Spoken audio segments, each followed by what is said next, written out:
Berjumpa lagi dalam permenungan kita, edisi Jumat 24 November 2023, Pekan Biasa ke-33.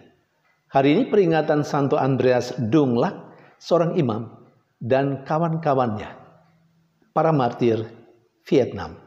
Bacaan-bacaan liturgi hari ini, bacaan yang pertama dari kitab pertama, Makabe, bab 4 ayat 36 sampai 37 dan ayat 52 sampai 59, dan bacaan Injil dari Injil Lukas bab 19 ayat 45 sampai 48.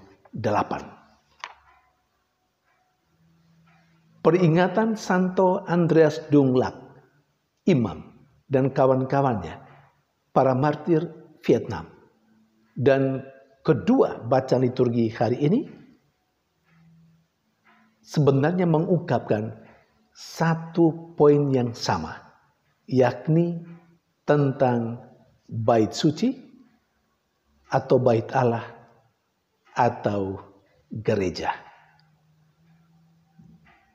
Bacaan-bacaan liturgi, baik bacaan pertama maupun bacaan Injil, secara khusus melihat atau berbicara tentang bait suci, tentang bait Allah, tentang gereja dari aspek fisiknya.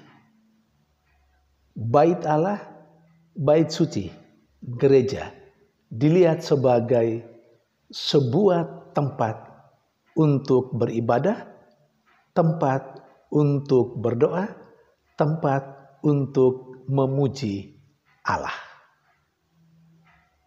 Dalam bacaan pertama hari ini misalnya, Yudas Makabe dengan saudara-saudaranya setelah menghancurkan penjajah, mengusir penjajah, mereka kemudian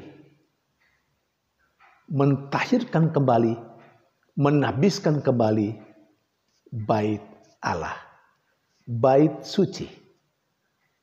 Karena menurut mereka, bangsa-bangsa yang telah menjajah orang Israel, yang telah menghancurkan orang Israel, yang telah memperbudak orang Israel, juga telah menyalahgunakan bait suci itu, bait Allah itu, gereja besar itu.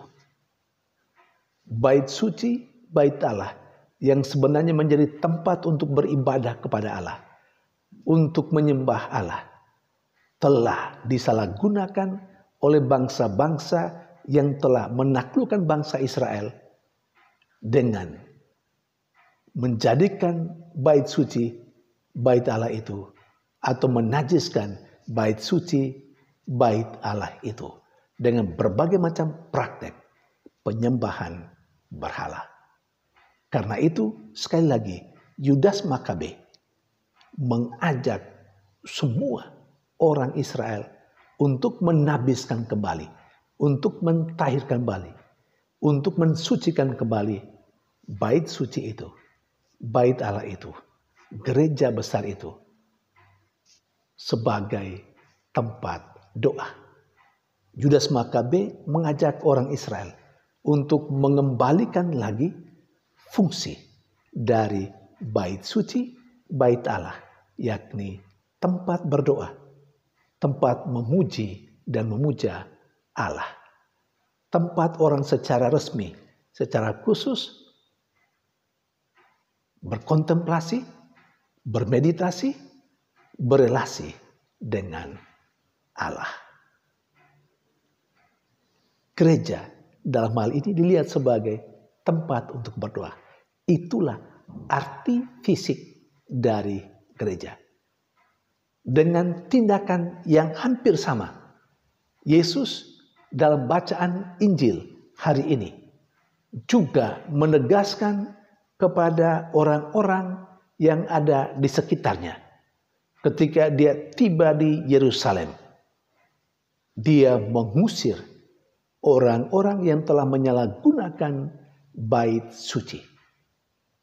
Mereka menjadikan bait suci bukan sebagai tempat untuk berdoa. Dan karena itu Yesus mengusir mereka. Aksi Yesus mengusir mereka dalam konteks bacaan yang pertama, dalam konteks peringatan Santo Andreas, Dong-Lak, imam, dan kawan-kawannya, para martir Vietnam, itu melihat bait suci sebagai tempat untuk berdoa. Karena itu Yesus menegaskan sesudah mengusir orang-orang yang telah menyalahgunakan bait suci, dia menegaskan, rumahku adalah rumah doa. Jadi bait suci adalah tempat untuk berdoa. Namun orang-orang Israel, sebagian tentunya, telah mempergunakan bait suci untuk hal-hal yang lain yang menajiskan bait suci itu. Bait suci dalam arti fisik sebagai tempat untuk berdoa. Saudari dan saudara yang terkasih, sementara peringatan Santo Andreas Dong-Lak, seorang imam, dan kawan-kawannya, para martir Vietnam, mengajak kita untuk melihat aspek lain dari gereja itu. Jadi yang pertama tadi, aspek fisik sudah ditekankan, digarisbawahi dalam bacaan pertama dan bacaan Injil, dan peringatan para martir Vietnam hari ini mengajak kita untuk melihat aspek teologis dari gereja itu. Maka dari aspek teologis, gereja tidak pertama-tama bangunan untuk berdoa, tempat untuk berdoa. Aspek teologisnya, gereja adalah kumpulan orang-orang yang percaya kepada Allah melalui Yesus Kristus. Saya dan Anda adalah gereja, adalah bait suci, adalah bait Allah. Umat Allah, gereja itu harus bertumbuh dan berkembang. Gereja adalah kumpulan orang yang percaya kepada Allah. Dan sebagai orang yang percaya, sebagaimana Santo Andreas Dong-Lak, imam, dan kawan-kawannya, para martir Vietnam, mereka telah menunjukkan dan memperlihatkan dirinya sebagai umat Allah yang memiliki iman dan mempertahankan iman, mau hidup dan bahkan mati sekalipun demi iman. Saudari dan saudara yang terkasih, apa relevansinya untuk kehidupan saya dan Anda, untuk kehidupan kita? Pertama, kita diajak untuk merefleksikan,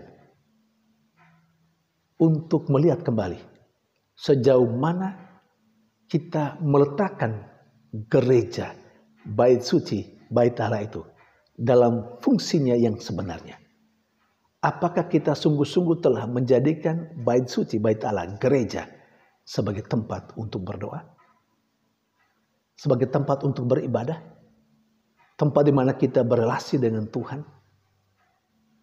Atau kita telah menyalahgunakan itu? Ketika kita memakai gereja untuk berbicara satu sama lain, atau ketika kita sedang menghadiri perayaan Ekaristi, tapi kita gunakan untuk main HP, ber-WA ria dengan orang-orang yang ada di luar sana, yang ada dalam dunia maya, ketika kita masih berbicara dengan teman-teman kita, ketika kita sementara berlatih kor, misalnya ada yang makan-makan, ada yang buang sampah di situ, ada yang minum. Artinya di sini kita telah menyalahgunakan fungsi dari gereja dalam arti fisik. Kita berlatih kor, itu hal yang bagus. Tetapi kita kiranya menghindarkan diri dari misalnya minum-minum di dalam gereja, makan-makan dalam gereja, atau melakukan keributan dalam gereja. Gereja bukan tempat untuk berkreasi, gereja adalah tempat untuk berdoa. Sekali lagi, sejauh mana kita telah meletakkan bait suci, bait Allah, gereja dalam proporsi perannya, fungsinya sebagai tempat untuk berdoa. Dan yang kedua, sebuah refleksi juga untuk kita. Kita merefleksikan gereja yang artinya diri kita sendiri sebagai bait suci, sebagai bait Allah. Sejauh mana kita yang telah menjadi percaya, lalu hidup berdasarkan iman sebagai orang percaya, dan sejauh mana kita mempertahankan iman kita. Jangan sampai iman kita gadaikan, iman kita jual untuk mendapat hal-hal yang duniawi, yang banyak kali dikejar oleh banyak orang. Jangan sampai iman kita loyo, iman kita lemah, sehingga kita mudah terbawa oleh arus zaman ini. Saudari dan saudara yang terkasih, semoga kita terinspirasi dengan peringatan Santo Andreas Dunglac, seorang imam, dan kawan-kawannya, para martir Vietnam. Dan semoga bacaan liturgi hari ini memberi inspirasi bagi kita untuk kembali memanfaatkan gereja sebagai tempat untuk berdoa dan memberikan inspirasi bagi kita juga untuk melihat diri kita sebagai bait suci, dan kita mesti hidup dalam iman dan menunjukkan iman kita, kalau perlu membela iman dan mati demi iman. Tuhan memberkati.